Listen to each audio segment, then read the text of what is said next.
बाबा साहब बाबा साहब बाबा साहब, ये तरीका है जिन्होंने उसको इस काबिल बनाया? वो तो तड़ीपार था, मोदी तो चाय बेचने वाला था। अगर वो चाय ही बेचता होता तो आज ट्रेन के उस बगल के डिब्बे में आज बड़ा चाय वाला होता या मशहूर मोदी चाय वाला होता। अगर उसको इस संविधान ने ये ताकत नहीं दी होती, वो वोट की ताकत से वहां पहुंचा, अगर शासन के बल पर या उसी सोच जो इनकी मानसिकता है उस सोच का होता तो मोदी आज प्राइम मिनिस्टर नहीं होता और तड़ीपार आज गृह मंत्री नहीं होता और यहां पर इस किस्म का माहौल नहीं होता। जहां इन्हें लगता है कि माहौल को बदलना है, लोगों के दिमाग के साथ खेलना है, हर मस्जिद के नीचे मंदिर ढूंढ रहे हैं, ये सिर्फ इसलिए कि ये राजनीति में बने रहे। आज जम्मू कश्मीर में ऐसा वक्त महराज लाएगा कि उस लेवल के स्कूल देखने को मिलेंगे। ये बाबा साहब अम्बेडकर का सपना था कि हर इंसान शिक्षित होना चाहिए। बाबा साहब को लेकर पूरे देश में इस वक्त जो है वो बवाल मचा हुआ है। महराज मलिक जो है वो दिल्ली से अभी जम्मू लौटे हैं। आखिरकार क्या पूरा मामला है और आखिरकार ये पूरे मामले को लेकर क्या राय देना चाहते हैं? किस तरह से देख रहे हैं एक बयान गृह मंत्री अमित शाह का बाबा साहब को लेकर और उसके बाद पूरे देश में इस वक्त बवाल मचा? हाँ देखिए, कानून बना था जिस कानून को मानता है पूरी दुनिया मानती है। एक बहुत बड़ा खूबसूरत यहाँ पर आइन मिला है हमें और उसके तहत हम यहाँ पर अपनी ज़िंदगी गुजार रहे हैं। अगर आप उससे पहले हिंदुस्तान को देखेंगे तो ज़ात पात के झगड़े अलग होते थे, ऊंच नीच का बहुत बड़ा मसला रहता था। तो भीमराव साहब अम्बेडकर जो बाबा हमारे हैं, जिन्होंने इस देश को बेहतर एक सोच दी है और एक बेहतर मुल्क बनाने के लिए हम लोगों को इकट्ठा किया है। और आज इस मुकाम पर बैठ कर आप मुझसे बात कर रहे हैं और मैं उस मुकाम पर बैठकर लोगों की रहबरी कर रहा हूं। ये सपना भी उन्होंने देखा था, जिस सपने की वजह से आज मैं यहां पर खड़ा हूं। लेकिन उनके खिलाफ तब जो लोग खड़े थे वो भी वही थे और उन्हीं की नस्ल की पैदावार आज भी उसकी सोच को ख़त्म होते हुए देखना चाहते हैं, क्योंकि एक बहुत बड़ा वर्ग है जिसे ये बर्दाश्त नहीं करते हैं। एक ऐसी सोच है जिसे ये फिर से पनपने देना चाहते हैं, जिस सोच को उन्होंने दफन किया था। इंसानों को बराबर के हुकूक दिखाए थे, लेकिन इनको वो हुकूक अच्छे नहीं लगते। ये तो सिर्फ उनको मोहरा बना रहे हैं। इनके यहाँ प्रेसिडेंट देख लीजिए, आप किसी को भी बनाते हैं, लेकिन उससे जब वो उस माहौल में आ जाते हैं तो फिर वही सालों साल पुराना चले जाते हैं और उसी तर्ज पे उससे व्यवहार करते हैं। तो मैं चाहता हूं कि उन पर जो है विद्रोह भी हुआ है, उनके मुखालिफ हमारी पार्टी ने बात भी रखी है। अरविंद केजरीवाल जी ने भी बोला, हम भी बोलते हैं। देखिए, दुनिया के अंदर इंसान है, धर्म को एक अलग बात है, लेकिन इंसान जो है वो ऊपर वाले का बनाया हुआ है।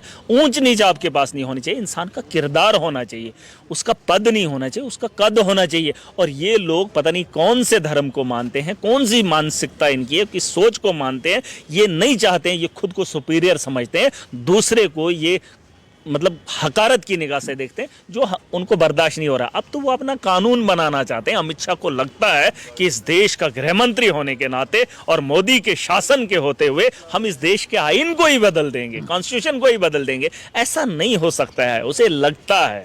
और वो भीम साहब अम्बेडकर की जो बात उन्होंने टुकटुकी करके बाबा साहब बाबा साहब बाबा साहब, ये तरीका है जिन्होंने उसको इस काबिल बनाया। वो तो तड़ीपार था, मोदी तो चाय बेचने वाला था। अगर वो चाय ही बेचता होता तो आज ट्रेन के उस बगल के डिब्बे में आज बड़ा चाय वाला होता या मशहूर मोदी चाय वाला होता।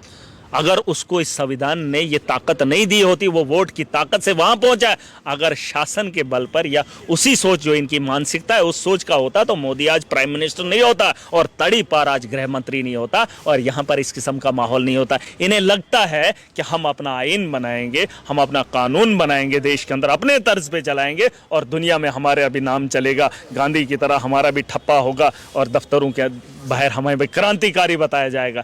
इनकी मानसिकता गलत है। अंग्रेज़ों की गुलामी इन्होंने कबूल की थी और देश को गुलाम बनाने में इन्हीं का रोल रहा है। महाराज, एक और सवाल रहेगा। आप दिल्ली के अंदर गए, आपकी वीडियोस हमने देखी, दिल्ली के स्कूलों की हालत आपने देखी, किस तरह से वहाँ पर एजुकेशन दी जा रही है। जम्मू कश्मीर में ऐसा नहीं देखा जाता। जम्मू कश्मीर में सियासत होती है, जम्मू कश्मीर में चीज़ों को लेकर सियासत होती है, रोडों को लेकर, गलियों को लेकर। क्या जम्मू कश्मीर में ऐसा वक्त महराज लाएगा कि उस लेवल के स्कूल देखने को मिलेंगे? ये बाबा साहब अम्बेडकर का सपना था कि हर इंसान शिक्षित होना चाहिए।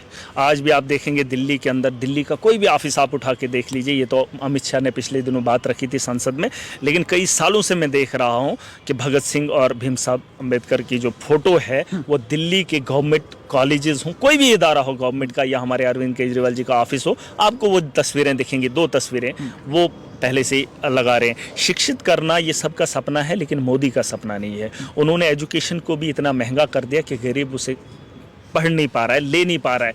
इन्होंने गवर्नमेंट स्कूलों को भंग कर दिया है। लेकिन आप देख लीजिए, वक्त की ज़रूरत है, वक्त के हालात बदल जाएंगे। मोदी जो 400 का सपना देख रहा था वो 340 पे आ गया। जिस दिन यहाँ सत्ता से उसे उखाड़ फेंकेंगे, देश के अंदर, पूरी देश के अंदर एक क्रांति आएगी एजुकेशन की। एजुकेशन के बगैर आप अपने मुल्क को बेहतर नहीं कर सकते। और ये सपना उनका भी था और ये सपना हमारा भी है। चाहे जम्मू कश्मीर के अंदर जो खस्ता हालत है स्कूलों की, उन स्कूलों को बेहतर बनाने के लिए जितना योगदान मुझसे हो सकेगा, जितना हो सकेगा, मैं तो करूँगा। एज ए MLA, सरकार का हिस्सा होने के नाते मैंने सरकार से भी उम्मीद की है। मैंने कई गवर्नमेंट कॉलेजेस की मांग की है। आप देख लीजिए, कई सालों से हमारे यहाँ बच्चे, हिली एरियाज़ है, वहाँ पे हायर सेकेंडरीज है, वहाँ पे हाई स्कूल है, मिडिल स्कूल है। हमें अब स्कूलों को बढ़ाने की ज़रूरत है, उस सोच को बढ़ाने की ज़रूरत है, ताकि डोर स्टेप पे हमारे बच्चों को तालीम बेहतर मिले। और उस तालीम को बेहतर बनाने के लिए दिल्ली का मॉडल पूरे देश के लिए बहुत ज़रूरी है। आखिरी सवाल लेना चाहूँगा। RSS चीफ ने एक स्टेटमेंट दिया है जिसमें उन्होंने कहा कि जो ये हर मस्जिद के नीचे मंदिर ढूंढा जा रहा है, उसे बंद कर दिया जाए। इस तरह से कोई भी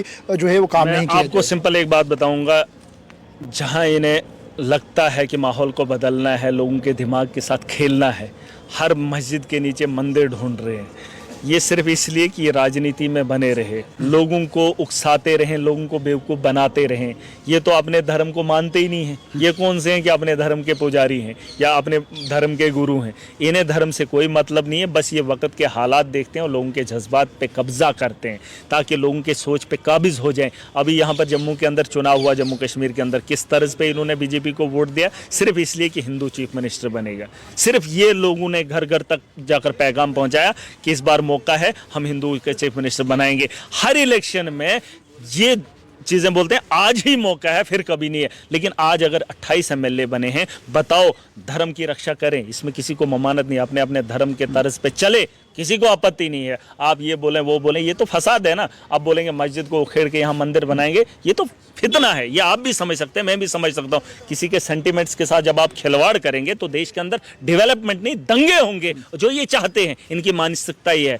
अभी जम्मू कश्मीर के अंदर चुनाव हुए, 28 MLA बने, धर्म के नाम पे बने, मोदी के नाम पे बने, लेकिन काम तो करें, काम तो करना है ना धर्म के। या तो मंदिर पे टीका लगाकर, घंटा पहनकर बैठे रहे ना, पुजारी के तर्ज पे बैठे रहे, या तो काम करे ना। अब तो हिंदू बन गए आप, अब तो काम करो यार, हिंदू का करो। टोल प्लाजा लगा है, महंगाई इतनी है, करप्शन इतनी है, आप रेडियां नहीं लगाने दे रहे हो, गरीब को रोजगार नहीं दे रहे हो, कैजुअल लेबरर्स को। वो हिंदू नहीं है, उसकी बात नहीं करेंगे, लेकिन मानसिकता इनकी खराब है। उधर बोलते हैं हम सब हिंदू हैं, जब भीमराव बाबा साहब अम्बेडकर की बात आती है, वो कौन है? वो कौन? वो तो इनका दुश्मन है। उसे तो ये दुश्मन मानते हैं क्योंकि उसने सब इंसानों को एक सम्मान, एक अधिकार दिया। मैं क्यों मानता हूं? वो भी तो इंसान है, वो तो हिंदू है, लेकिन मैं उसका सम्मान करता हूं, इज्जत करता हूं। लेकिन मोदी और अमित शाह की जो सोच है वो उससे नफरत करते हैं। लेकिन जब इलेक्शन आते हैं तो तब बोलते हैं इसका राम नाम है, इसका वो नाम है, ये मंदिर को मानने वाला है, ये हमें हिंदुओं को ही वोट देगा। उस वक्त जाति इनको नहीं दिखती है, और जिस वक्त इनको उस जाति का दिखता है उस वक्त वो उसको नहीं मानते और उसे उस तर्ज पे कुचलते हैं जिस तर्ज पे ये पहला तर्ज हुआ करता था। ये तो उन्होंने दिया है, और आप लोगों को समझना चाहिए, जो उस तर्ज के लोग हैं, उस वर्ग के लोग हैं, उनको समझना चाहिए कि हमारे साथ कौन सा खिलवाड़ हो रहा है। ये तो शुक्र मनाओ कि इस देश के अंदर अभी जागरूकता है और इस मुल्क को बचाने के लिए हर आदमी कोशिश कर रहा है। और अगर उस वक्त में बाबा साहब ने ये चीज़ नहीं की होती तो यकीनन इस वक्त माहौल आप अलग देखते। तो शुक्र करो इनके बहकावे में आगे, तो यकीन जानिए अगर वो 400 वाला सपना इनका पूरा हुआ होता तो संविधान आपको देश का नहीं मिलता, अमित शाह का होता। क्योंकि जिस तर्ज पे वो लेके चलना चाहता, उसी तरह दंगे फसादात, उससे क्या होगा? आप क्या इस दुनिया से इन लोगों को मिटा सकते हो? यहाँ फलस्तीन के अंदर बमबारी, दुनिया के पता नहीं कितने एटमी ताकतों के बम गिरे हैं, उससे क्या हुआ? वो खत्म हो गए? अरे लाख लोग भी नहीं मरे हैं। और यहाँ पर फितना फसाद करके साबित क्या करना चाहते हो? अरे दुनिया के अंदर जिसने जन्म लिया है उसने अपनी वक्त की जिंदगी गुजारनी, और तुम्हारी सोच से वो मरेगा नहीं, उसका जिंदगी और मरने का वक्त मुतय्यन हुआ है। वो मेरे रब ने लिख दिया है कि फलाने डेट पे, फलाने टाइम पे, फलानी जगह उसकी मौत है। बाकी इंसान को खुला छोड़ दिया है, और ये उसको खत्म करेंगे। अरे हम तो कुत्ते की नस्ल खत्म ना कर पाए, बिल्ली की नस्ल ना खत्म कर पाए, यहाँ भेड़ रोज कटते हैं लेकिन भेड़ खत्म नहीं हुए। और ये इसकी मानसिकता रखते हैं कि हम दुनिया में इनका खत्मा करेंगे, और लोग ये जज्बात के साथ खेलते हैं, और जज्बात के खेलने के बाद और खुद सत्ता पे विराजमान होते हैं। इनको लोगों से कोई मोहब्बत नहीं, कोई मोहब्बत नहीं। और ये चीज़ समझनी चाहिए कि इलेक्शन के दौर ये हिंदू को मानते हैं, हिंदू को मानते, उसके बाद हिंदू के लिए काम क्यों नहीं करेंगे? करें ना। क्या जम्मू का हिंदू परेशान नहीं है? 28 सीटों पे जो इनका कब्जा है, क्या उस इलाके में हिंदू परेशान नहीं है? क्या यहाँ टोल पे बात नहीं होनी चाहिए? क्या उनके बच्चों के रोजगार की बात नहीं होनी चाहिए? क्या एज रिलैक्सेशन की बात नहीं होनी चाहिए? क्या ये जो बिजली के बिलों में इजाफा हुआ इस पे बात नहीं होनी चाहिए? ये तो शुक्र है सरकार बनी 200 यूनिट फ्री करके, इनको तकलीफ हो रही है, इनको मांग करनी चाहिए थी पूरी फ्री करो, लेकिन बात ही नहीं कर पा रहे। तो बहरहाल दिल्ली से महराज मलिक इस वक्त लौटे हैं, जम्मू पहुंचे हैं बाबा साहब को लेकर। पूरे देश में इस वक्त जो हालात बने हैं बाबा साहब को लेकर, सांसद के बाहर की बात करें, धरने पूरे देश में चल रहे हैं, उसी के चलते जम्मू कश्मीर में भी कई एहतजाज देखने को मिले। तो महराज मलिक से खास सवालात किए हैं पूरे इंटरव्यू को लेकर। आप भी कमेंट सेक्शन में अपनी राय जरूर रखिएगा और पैगाम टीवी की खबरों को यूं लाइक शेयर करना ना भूलेगा। वीडियो जर्नलिस्ट राजवीर के साथ, जम्मू।